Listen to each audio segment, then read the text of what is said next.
Welcome to news9.com.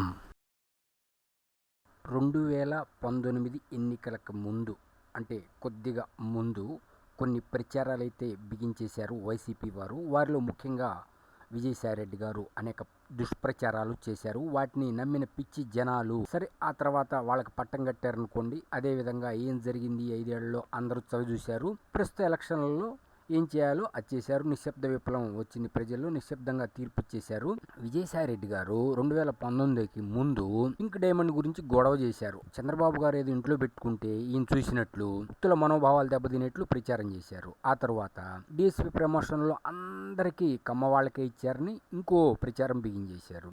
ఇవి నమ్మిన పిచ్చి జనాలు చవి చూశారు. ఏం కోల్పోయారో అందరికి అర్థమైంది. ప్రస్తుతం మరొక దుష్ప్రచారానికి ఓడిగట్టారు. ఏమిటి అంటే ఒక ట్వీట్ చేశారు. తిరుమలలో అన్ని పోస్టులు అమ్మవారికైనా ఇంకా వేరే కులాలు ఉండవా అని. మీరు బాగా గుర్తుపెట్టుకోవాల్సిన విషయం ఏంటంటే ఈఓ గారు బీసీ.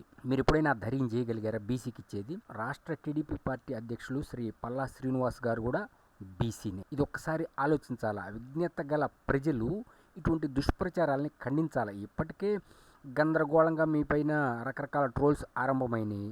ఒకసారి ట్విట్టర్ చూస్తే అర్థమవుతుంది. ఇటువంటివన్నీ మానుకొని మరలా బిగించేశారు. ఏం చేద్దామని?